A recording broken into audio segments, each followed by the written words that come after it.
Thank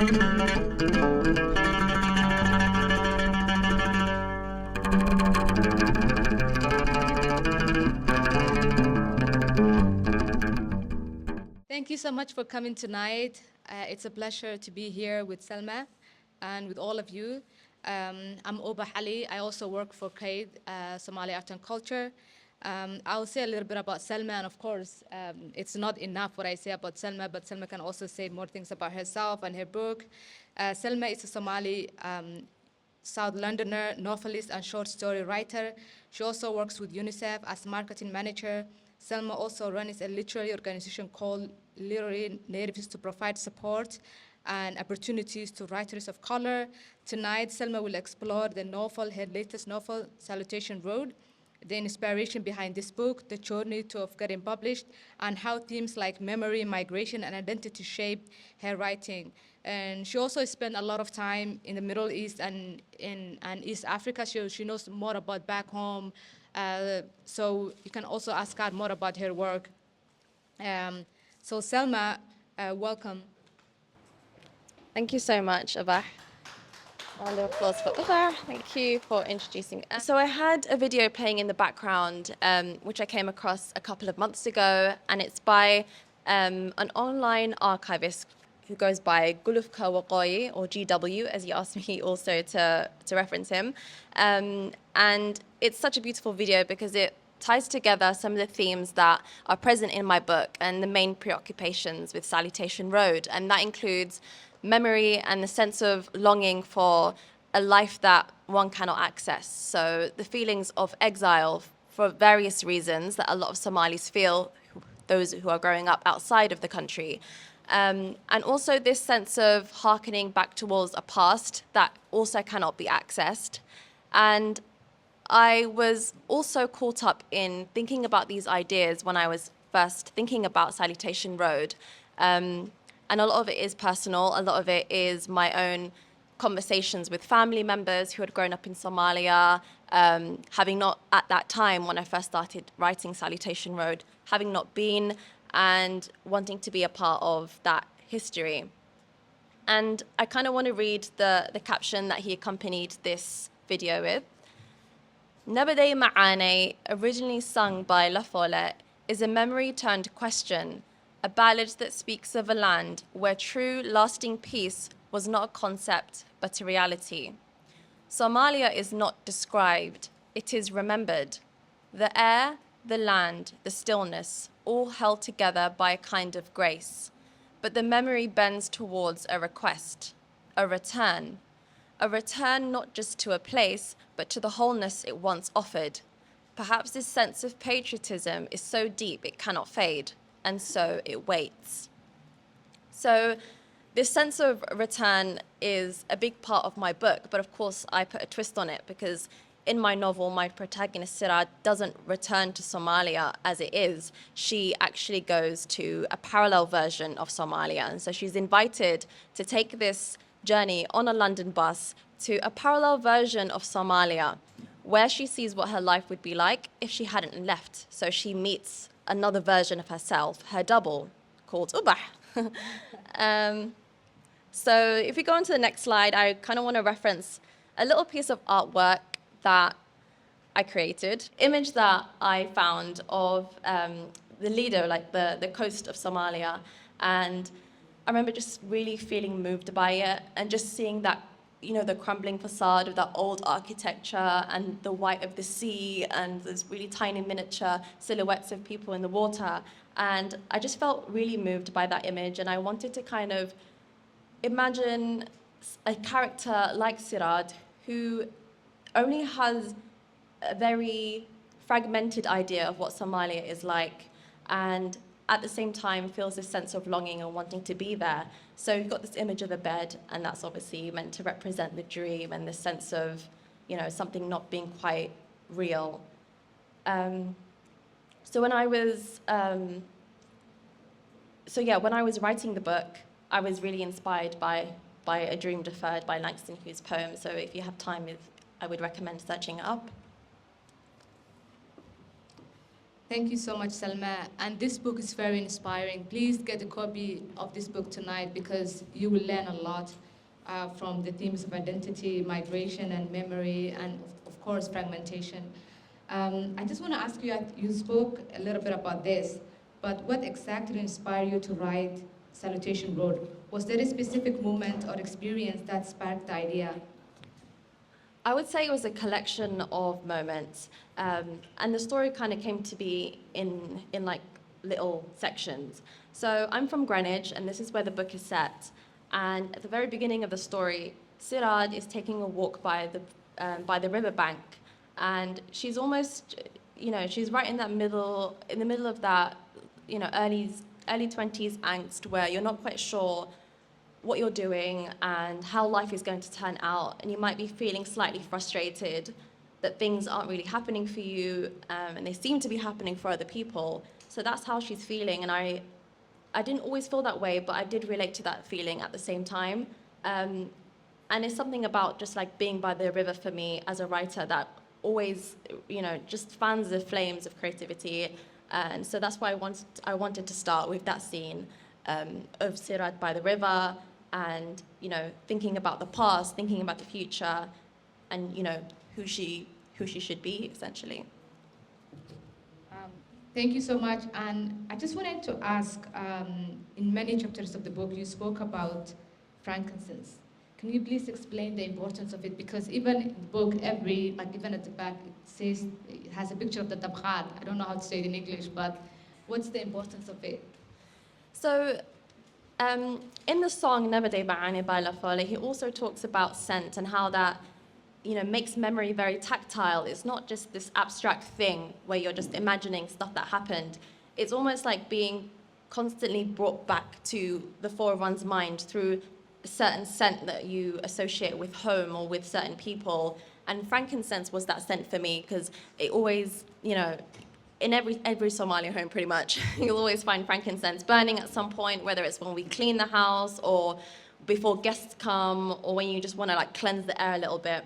And so I feel that for most Somalis that frankincense has, there is a certain association there, whether it's with comfort, whether it gives you a headache, or if it represents something maybe a little bit darker. And that for Sirad is definitely true because frankincense represents that disjointed feeling of being new to the UK, her parents not quite getting along, her father wanting to go back to Somalia. And so, it brings about these like long buried feelings. But I just want to read from a section towards the beginning, and it perfectly explains what frankincense represents in my book.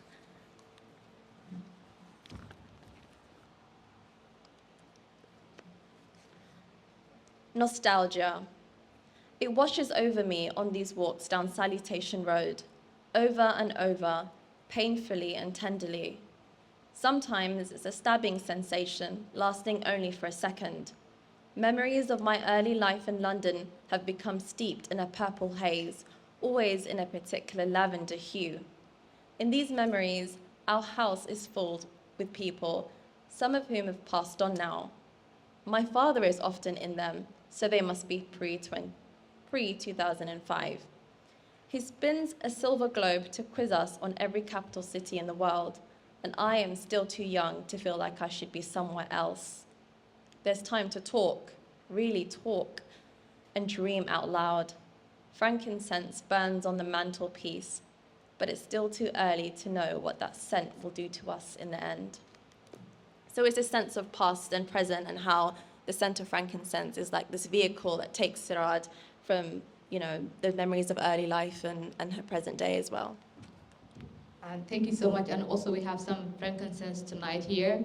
If you would like to see it, experience it, touch it, it's here.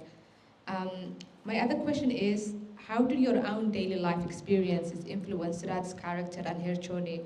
Was there anything personal that found its way into her story? I think it's impossible to write something without the personal creeping its way into that story. Whether you're writing fiction or even if it's non-fiction, there's always one's view of the world that is inextricable from that narrative. So for me, it is personal in so many ways. And in some ways, it's not personal because, I mean, I wouldn't really be a fiction writer if I'm just writing about myself, you know. So there's, of course, a lot of imagination. But it was easy to write because by the time I started writing my novel, I just almost become this like library of stories, whether it's from family or friends or just people in my community. And I knew what people were feeling. That diaspora sort of experience was very crystal clear to me by that point, the challenges, the beauty of it. So I wanted to weave all of that in.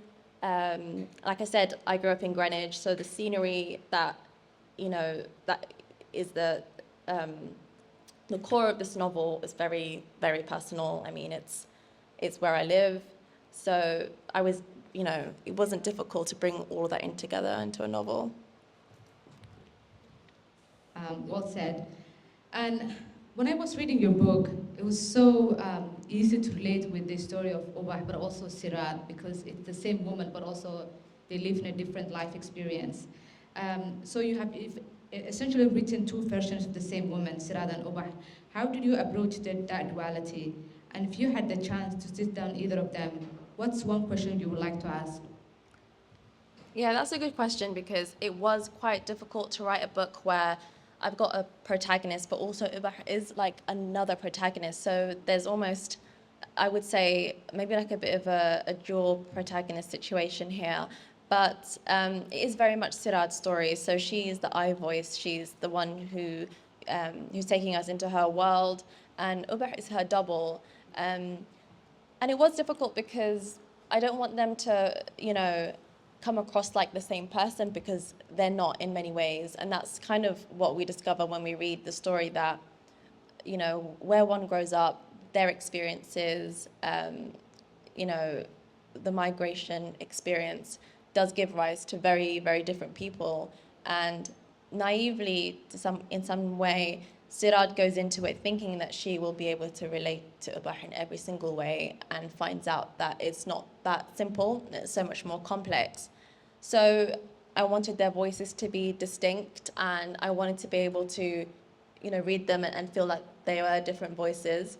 And I think the difficulty of it was I'm writing about a double, but also she's a woman who grew up in Somalia. And so there's so much there that makes it hard because you don't want to throw on this particular gaze of, like, you know, the diaspora Somali from the UK who doesn't really get it kind of thing.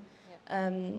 And also I wanted Ubah to come across like a whole person who makes her own choices, who isn't just, you know, jaded by everything. She has moments of hope, and she has dreams as well, and she can be soft and also strong. So yeah, that's what made it difficult. But if I were to meet, did you say meet Ubah or Both of them. Yeah. I think I would say, maybe sorry to both of them, because I wrote a book that, you know, ultimately they both make mistakes, and they're not always shown in the best light because they are complex people, and you know, there's no such thing as someone who is wholly good or completely bad either. But I would also say that, you know, I kind of wish that I could spend more time with them in the book. I wish I could deepen the story and find out so much more about Ubah and give her more time, and, you know, but there's only so many pages one can write in one book. Yeah, absolutely, I agree with you. But the way you wrote on both of them, but at the end of the day, they were the same woman, was very inspiring. So good job, honestly. So in Obah's part of the story, you know, there were so many scenes set in Mogadishu. So the scenes set in Mogadishu, they feel incredibly vivid and grounded. How was your research process like for those parts of the book?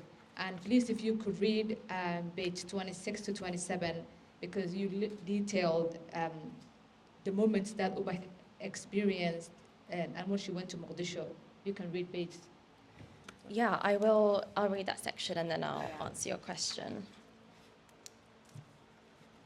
Okay, so this section I'm reading from is when Sirad is new to the parallel world. So she gets off the bus and she's picked up by someone who claims to be an aunt of hers. So she's on her way to her family's house. This is Mogadishu, Hamar, the place of my birth, the place I left at 5 years old before I could even understand why. Being here, despite its odd beauty, feels like visiting a terminally ill relative in hospital. I don't have much to say, but I look on with a sense of brokenness and feigned hope. My aunt brings us to a narrow maze of off-white crumbling homes. Women in colourful scarves sit outside talking. Their children chase a litter of ginger kittens. In the distance, the sea laps against the shore. Is it her? One of the women calls to my aunt. She's wearing large black sunglasses and has let a few strands of hair out from under her scarf. She flares her nostrils in subtle disapproval at the sight of me. They begin to talk about me as if I can't hear and understand exactly what they're saying. Yes, my aunt tells her, but don't say a word. Oh, you have absolutely no idea what you've got yourselves into, whispers one of the women. Does she even know Somali? Another says. They giggle amongst themselves and look back at me. I stand there on the pavement, holding my work bag close to my chest, knowing that anything I could say about the situation would only further amuse them. Before I can think of a retort, I feel my stomach turn. Whatever I ate for breakfast is beginning to slosh around my insides. I press my fingers against a cracked wall for support. A woman in an indigo blue bati steps out of the group, coming quickly to my side. Come on, dear, there's no time to be sick. Be strong. I cover my mouth, embarrassed as my aunt begins reluctantly fussing over me in front of others. She pulls out a phone and starts to yell at the person at the other end of the line. The pretty lady in blue holds me steady as I struggle to keep my composure. Next to her, I realize she's hardly a grown woman at all. I doubt she's much older than me. I can feel myself weakening, on the verge of fainting, but her voice in my ear is clear. Please help us. Only you can help us.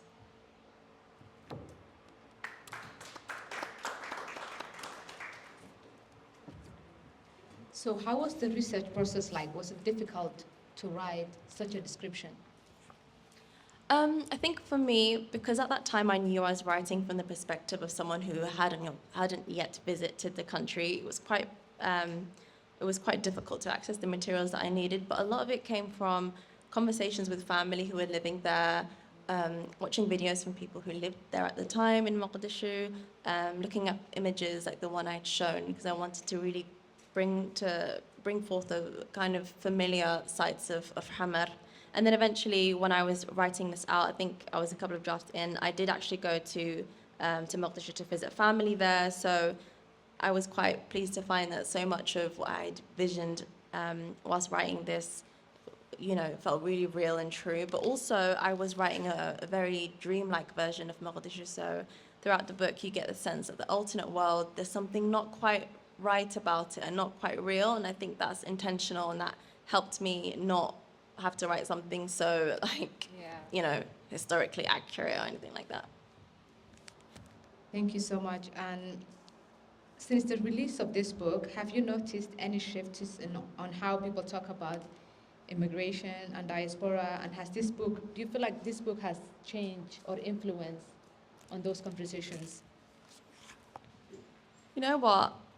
Interesting enough, I feel like we're in this really weird time loop where this book was set against the backdrop of Brexit in 2016. So it was Brexit summer when Siraj is, thinking all these things, and when she goes on this journey. And there's this irony there that, the creators of this alternate world journey, they're university students, they're doing all the research, and it's meant to be a bit tongue-in-cheek. And they offer her this experience that is meant to be healing, it's meant to bring answers about, who she is. And so there's this hostile environment that, this book was synthesized in, and it was 2016 at the time, by the time I finished that draft. And by that point, we had the outcome of the Brexit referendum, and also there was the elections in the US where Trump was elected. So I think globally there was so much discussion about immigration and what it means to be legal, what it means to exist somewhere and have, ownership of, a national identity. So it was awkward already at the time. And now we're almost back in that space again politically, because there's so much going on. There's so much discussion about immigrants, and, there's a lot of fear out there. There's uncertainty. It's made worse now by the way that we produce news, things like AI and a lot of fake news going out. So it's such a difficult place to write diaspora fiction from, because you almost feel responsible for what you say and how others feel about it. But I don't think a lot has changed, because unfortunately there's still a sense of fear about even discussing these things, like, I know at least in the Somali community, it's always been a touchy subject, and maybe it's something that people would discuss in the safety of, their own community, their own people.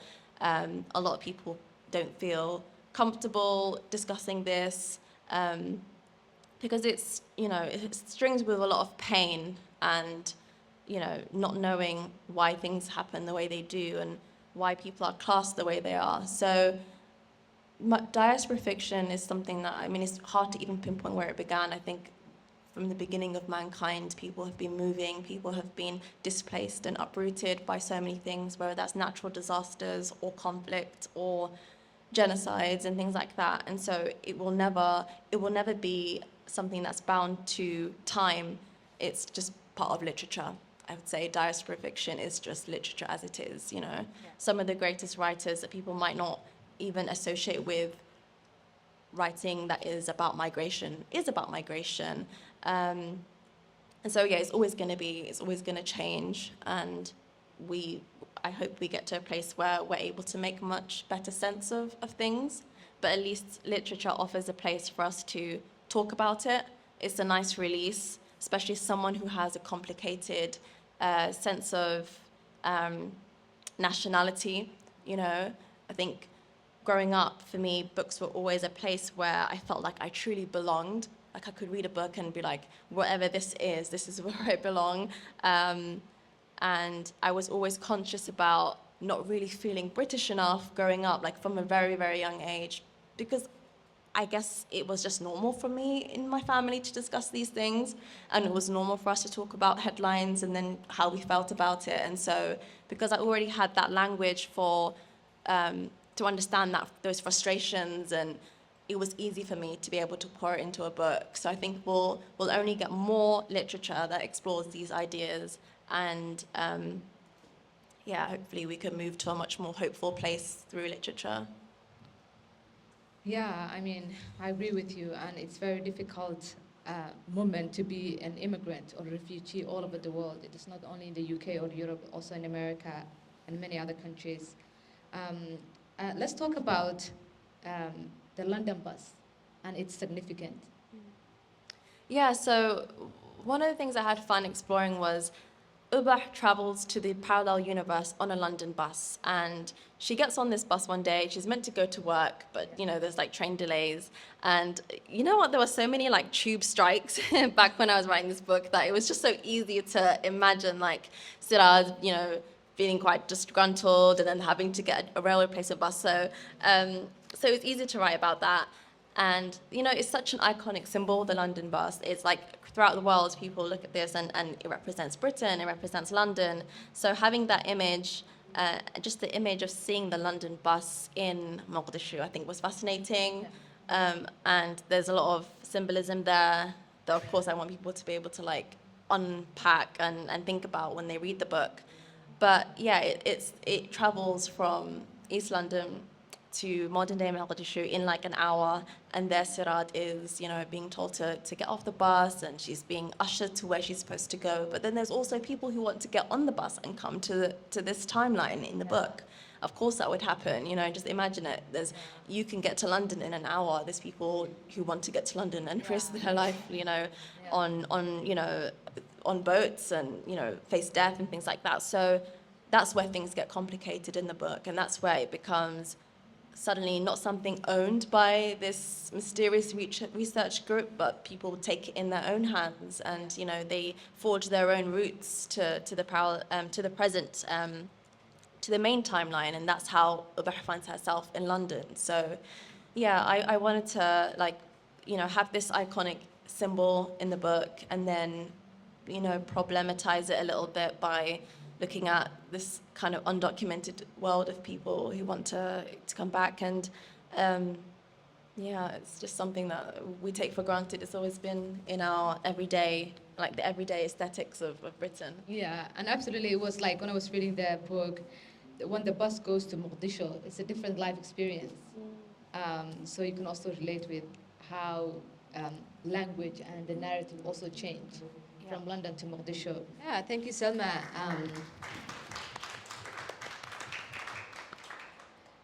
It's time for you guys. Do you have any questions? Any comments? My question is about Umar towards the end of the book. What was the purpose of having a love interest and also having him entangled in the unclassified world and that whole misunderstanding? Also, if you could touch on like maybe why and how you included like themes of mental health and mental illness, that'd be really appreciated. Thank you. Thank you. That's a good question. I feel like everywhere I go to like book events, I always get like that person that wants to pull me aside and ask me, please tell me Sirad and Umar get back together at the end, or like, he was such a nice guy. Why did you have to do him like that? I mean, he was like things like that, and I get it. And I feel like that's something that really stands out to people. Usually, is that second half of the book, which is like years later. Sirad is now married, and she's married a really nice guy, and they have this really nice life together. Both of them are harboring secrets, and they both have, without revealing so much to those who haven't read it yet, but they both have their own separate experiences with the parallel worlds and this project. So it was important for me to have this like lapse in time and have that second part, because what I truly find really interesting about, I would say, writing relationships and love stories is how much dynamics are affected by one's earlier experiences and family and things that are left unsaid.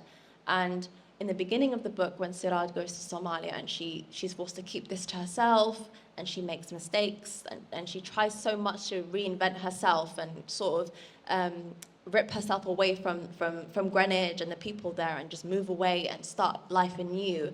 I want to show how a lot of that resurfaces because of love, because of her relationship. And I felt that the marriage space and the relation and the like sort of the romance was really really intertwined with Sirad's earlier feelings about family, about her father leaving the family and going back to Somalia, and how much she had struggled to come to terms with that, and also about almost her feelings about herself. I think, without really being too like didactic and saying what I think love is about and that kind of thing, I wanted to explore the question of, is it possible to love authentically whilst holding such big secrets? And that's like, I guess, the question in the second half of the book, because they're both holding secrets, but they both come into this relationship with such pure intentions and they want to make things work. But, those secrets and what is left unsaid stops them from being able to do that with ease. So that's why I felt I really wanted to write the relationship between them both. And a lot of people also wonder, like, how comes I didn't write more about that relationship, and they wanted so much more depth and to spend more time with both of their characters. And I also would have loved to do the same thing. But I think with this book, what I wanted to share is like almost like a collage of like the different life stages, that early 20s and sort of feeling, not quite grounded, and life feeling a bit uncertain, and then one trying to make sense of that and trying to transcend it and make a career for herself and find stability, and then the marriage. And so I wanted to give like a taster of those things. But then it transpired that I actually really do enjoy writing about like the romance and relationships. So it was a nice way into exploring that. And secondly, you asked a question about mental health. Yeah. Yeah, so the mental health discussion is a trope that starts from the beginning of the book with Sirad's mother, who, is unable to continue working and then not really quite understanding or having like the language to explore what that is about, and then Sirad also having her own struggles throughout the book. Um, and everyone in the book in some way or form, I wouldn't really say that they're all suffering in the same way, but everyone has their own personal experiences with mental health, whether that's Sirad or her mum or Ubah or even Umar himself. So I wanted not for it to be like the main focus of the book because I didn't go into it in that depth, but I think what you're seeing is just like an everyday Somali family. They're living, they're trying to make sense of things, they have their difficulties, there's moments of ease, and when the mental health discussion comes up, it's not something that's discussed in detail. It's kind of just like it's there, we're living with it, and we're just getting on with it. And that's kind of the point I wanted to make, is that a lot of people will find that to be something that is very familiar. And it would be nice for people to move towards open conversations about it, but from whatever cultural reason, it just never is. Yeah.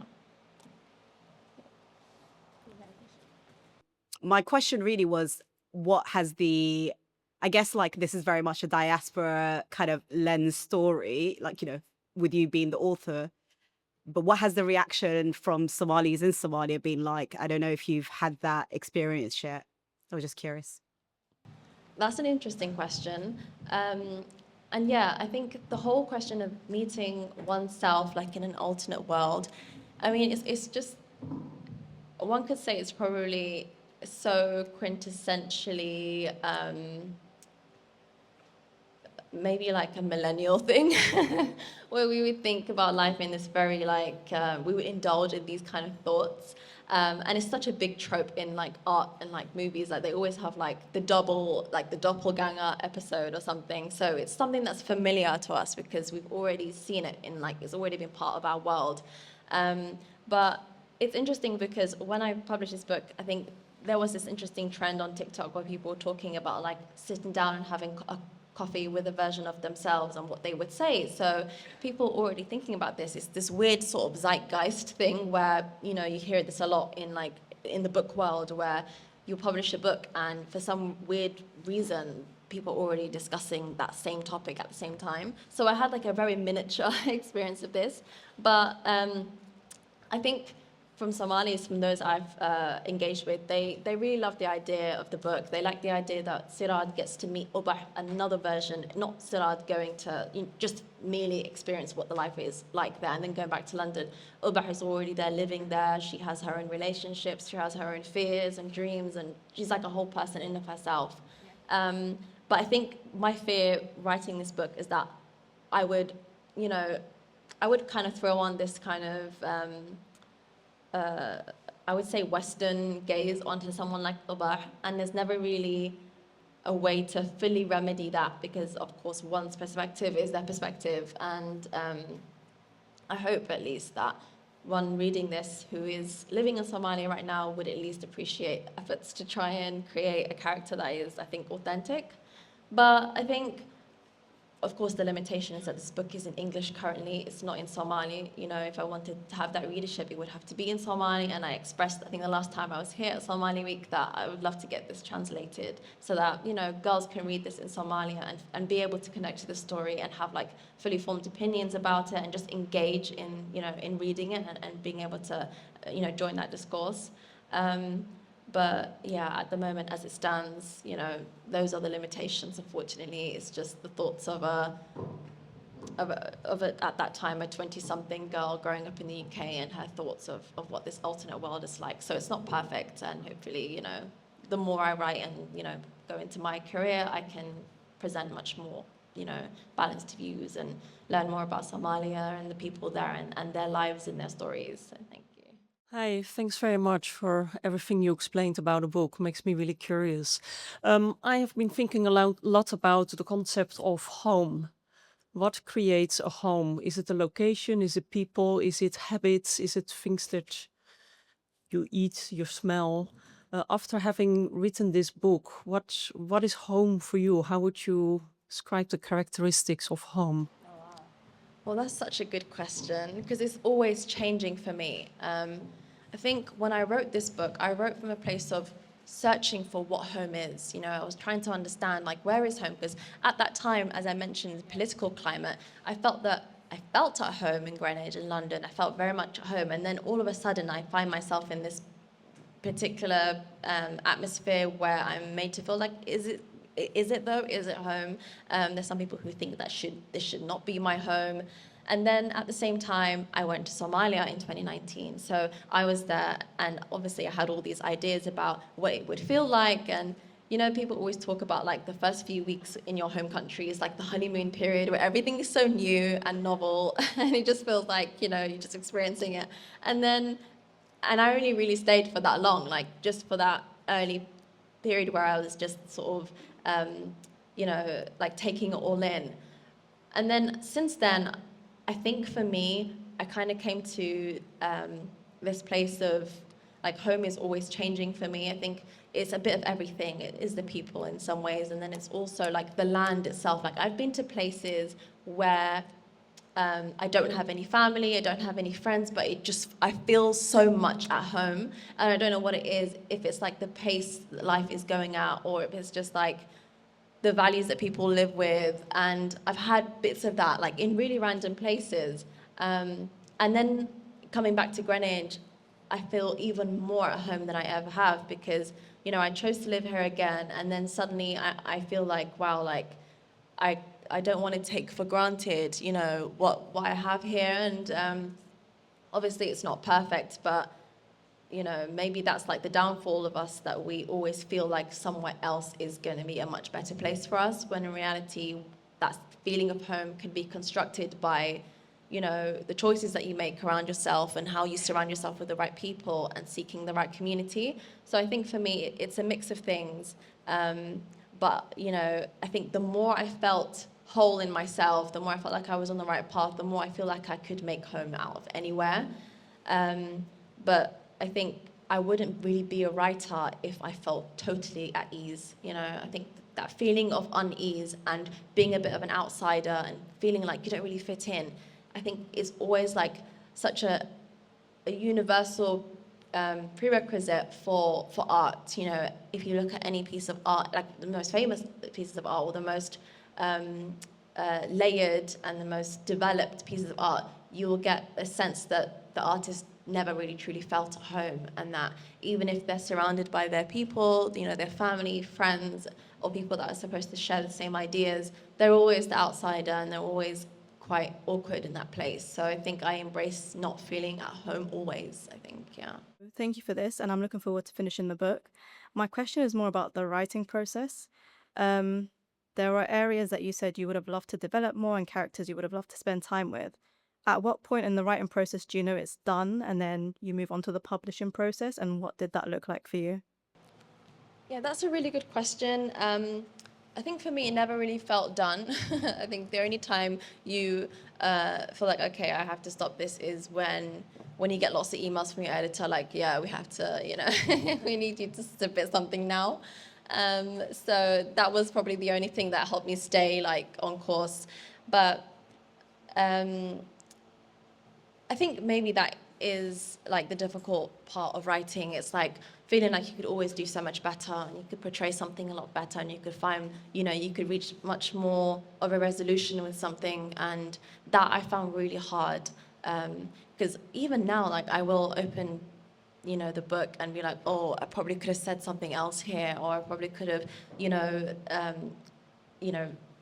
changed the pace of this page, something like that. And I just had to get to a point where I was just like, you know what, it's okay, it's fine if something feels a little bit unfinished, because why should it feel finished if it's a topic that is, you know, you want people to engage with and you want people to always have something to say, then maybe it's good that you don't come to a full conclusion all the time. And actually, I think writing this has been like a really good exercise in understanding for myself what I enjoy writing about, because I got to the end of the process and I was like, yeah, actually, you know, I don't want to do that again, or maybe I do enjoy writing about this particular trope and I want to have this in my next book. So I just kind of see it as like a good like taster exercise. and just kind of go with it and, you know, try and do things that people enjoyed well in the next book, but also not get too caught up in people's perceptions, because at the end of the day, any great book or any book that some people love, there's always going to be those that felt like it maybe missed the mark, or it didn't go into enough depth on something, or it was just completely not it for them, and that's okay. So yeah, I think reminding myself of that lets me just let go when it's time to let go. Yeah. One thing I wanted to ask as well about when you were first writing this book, it's written in, what is it, first person present, I guess? Yes. Was that always your going to be how you wanted to write this book, or did you ever like write a draft in a different tense or in a different way, just to play with like how you constructed it? Just because I was curious about why specifically first person present, why you felt that was the best way to convey what you wanted to convey in this story. I mean, I did enjoy the first person present. I felt it was more of an intimate experience with Sirat, but I just wondered if you had tried any other like ways to write it technically in that way. Yeah, that's a good question, actually. I did originally start off writing differently. So I think it was past tense, but it was first person. And I wrote maybe like the first draft or first couple of drafts in the past tense. And then I think by the time it got to my editor, she suggested maybe doing present tense, because he felt it would be so much more immediate. It could be a lot more intimate, and we could just get the story as it unfolds, and that it just makes a much more fluid reading experience, which I agreed with. So I wrote the first chapter in the first person present, and then I felt that, you know, that sounded really good, so I kind of stuck to that. But yeah, I often go through writing the book in a very completely different tense, and then have to, you know, and then realize at some point, actually, this might sound better written in a different way, and then I just go back and change it. Yeah. I'm not sure what is better, but, you know, yeah. I'm a history teacher in North London, and I teach a lot of Somali students, and I've been doing some work recently about designing some lessons on Somali history with Year 8. But the basic idea is that I'm trying to build a stronger link between Somali identities and the history that we're teaching in the school.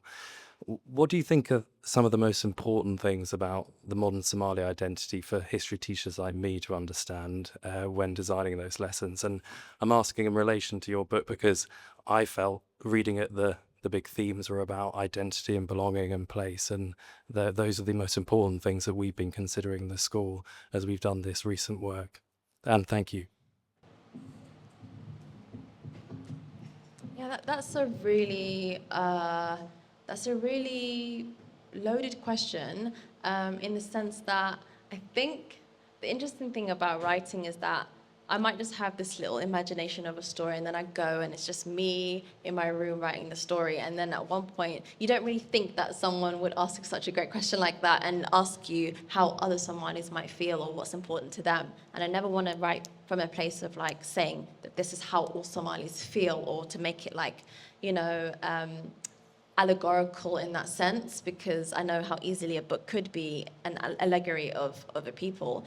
But I think for me, one thing I find universal across all Somalis that I've come across is that we're all really determined to kind of carve a place for ourselves, whether it's here or elsewhere. Like, all Somalis are really preoccupied with this idea of like, where could be home for me, or if this is home for them, then they're really making efforts to create their own communities. So I think in this generation, this post-Civil War, you know, like this first generation coming up in the UK, or any diaspora in the world, they're really keen on like finding a place where they could stay, that, you know, getting away from this feeling of like feeling uprooted and, you know, displaced. Maybe the previous generation, like our parents' generation, know that identity all too well. Like most of them had lived in multiple countries. Most of them had, you know, like been studying somewhere, or like visiting family, and then the war happened, or maybe they had already been trying to make a life for themselves elsewhere, and then they had to move again. So maybe for them, their identity always felt a little bit up in the air. I don't know if they could relate to that, but I know for my generation, certainly my friends and the people I speak to, they're just so keen on doing it completely differently and being more grounded and finding a sense of permanence. So for us, things like frankincense and wearing batis at home or listening to Somali music or reading Somali poetry, it's almost our way of staying grounded and remembering that we are Somali, even if we're in the UK, even if we're living somewhere else. At the end of the day, for better or worse, like, this is who we are. And it's not about, it's not about finding answers to, our country and what will make it better. It's more about accepting it and creating beauty out of where we are right now. So permanence, I would say, is a big part of it. And you'll find, things like Culture House and Cade, and we're trying to, archive and create a sense of permanence, because even something like Somali Week being a yearly event where you're going to meet Somali artists and writers and filmmakers, it's like that feels very comforting to know that we have that and have that in the UK, and there are physical spaces where our objects and our stories live. So yeah, permanence is, I would say, like something that ties us all together and keeps us working towards a common cause. Yeah. Yes. Yeah. So, Selma, you were talking about kind of diaspora writer, but also the book is partly it plays in Somalia and partly in Southeast. So, my first question is, where are you comfortable with? Like, you're talking about, of course, all those nostalgia and frankincense, what have you. But who are you? Are you diaspora writer and feel like strongly that's what you come to do, or are you just a British girl? So who's Salma? That's a good question. I think for me, it kind of like, yeah, I am a writer.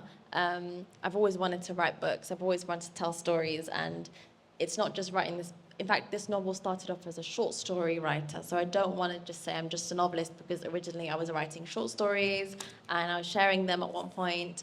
But then also at the same time, I just recently wrote a monologue for theatre production, so I'm like thinking about, other forms that my writing could be explored through. And then I'm like also interested in storytelling and marketing, because I work in like humanitarian emergencies, so I'm always thinking about like narrative and that. So that's my day job, and it's like at one point I never even used to say that I work in emergencies, because I just felt like, oh, that's just a day job, like it gets. But I do enjoy it, and it's something that's really important to me, and I do put a lot of my energy into it. So I'm trying to find, I think the answer is right now is I'm in an interesting place where I'm trying to find a way to tie all of those things together. So whether like the writing that I do in novels and the writing and narrative that I do for marketing, and also the speaking and the conversations and like the spaces that I create. So I'm trying to tie them all together into something, hopefully something that makes sense and offers me a lot of a feeling of purpose. But yeah, it's hard. It's hard because I think by the time you get to your 30s, you always think that you should already have it figured out and that you should know who you are. And that's how I used to think. But now I'm just like, it's okay to not know completely. And I might be doing something else, years from now, something completely different. And that's also okay. There's room for more than one type of Salma in my lifetime, hopefully. So yeah, that's all I can say right now. I absolutely love how this book looks. It's so gorgeous, and I wanted to ask about like how was the design process before you got to this like final print, and was it everything like you imagined it would be? And also, as a second like question, how did you juggle writing and then also having like a day job at the same time? So the cover actually, I thought I would have more of an involvement with it, but I obviously, by the time I got to this part in the process, I knew that it's completely not what you think it would be. They would have someone that they commissioned to create the cover, and then usually it's almost like it's a lot more commercial in the sense that the editor and your team would think about what would look good, and then they would create comparisons about how the book should present itself based on like how it's marketed, etc. So it's something that I don't have that expertise to be able to feed into in the way that they would. But they did share their ideas with me, and you kind of, when you're a debut author, you're not really sure what's going to work. So I kind of just let them, create whatever they felt that would be the best, representation of the book. In fact, they're currently working on a different cover artwork for the paperback, because usually the paperback will be like a different version of it. So yeah, I just kind of let them do their thing, to be honest. I'm not a visual arts person to this level. I wouldn't be able to, create anything close to what they have in mind. So yeah. And the second question that you had was, so I actually had written several drafts before. I think at that time I was working maybe like 4 days a week or something. So I was working a day job, but I chose something that allowed me to just like free up a lot of mental space to put in the book. And then obviously throughout the years, there was more of a focus on my career. So that's where I kind of just put this on the shelf and focused on, getting a job that like a fulfilling job and that kind of thing. And it was hard to create balance. And I will say, actually, it doesn't feel balanced, but I try my best. And a lot of it does come down to just sacrificing, a lot of your free time. And I find it so enjoyable now to write that for me, it's like, I look forward to any time that I get to sit down and work on my book. Like, it's like, I don't know, it's just like, it's very relaxing, yeah. So. First of all, Salma, thank you so much for doing this and writing your book and explaining how it is, because there is so many generation behind you who are looking up to you, who also want to write books and, express their own life and and talk about their experience. But my question for you, I have two questions. One, how did you come up with the name of your book? Second one is the unsi and the foh. We talked about frankincense, and and unfortunately I haven't read your book, but I do have it today. And thank you for signing it for me. But for me, when I see the back, I just wanted to get this book, regardless of what was involved. So when it comes to the unsi and the foh, and in English it's the frankincense, how did your mom, the oldest mom, grandmother, if they are still alive, how do they feel about that? That's a few questions there as well. So I'll start with the beginning. The name Salutation Road, interestingly enough, the name I originally had for it was frankincense. And I really liked that name before, but there was a slight shift in where the focus would be. And because it all takes place on Salutation Road, I think the shift was then to the place that, this book takes place in. So Salutation Road is a real road, it's a real place in Greenwich. And there's really nothing there. It's like warehouses, it's, a really industrial part of Greenwich, and really quiet. This world is being constructed in this area. There are people who are caught in between the two worlds, and I thought of Salutation Road being that place. And that's how how I got the title. And then you asked about the unsi.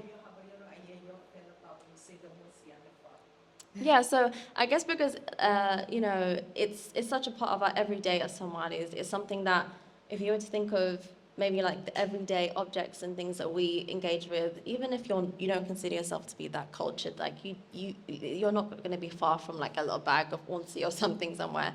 So that's kind of where I was thinking. And also like the idea of memory being transported by a certain scent. I don't know if you can relate to the feeling of like coming across an old perfume that you haven't worn in years, and then it just reminds you of a particular time where you used to wear that perfume, and it reminds you of how you felt at that time. And sometimes it's a really good feeling because you might remember, I don't know, a trip that you took and you were wearing that perfume. Or sometimes it's like a really heavy feeling because you remember that maybe you weren't so happy in that phase of your life, or really difficult things happened. And that's kind of what I want to convey with the frankincense. So yeah, it's a part of the book in that way. And how did my mum feel about the frankincense?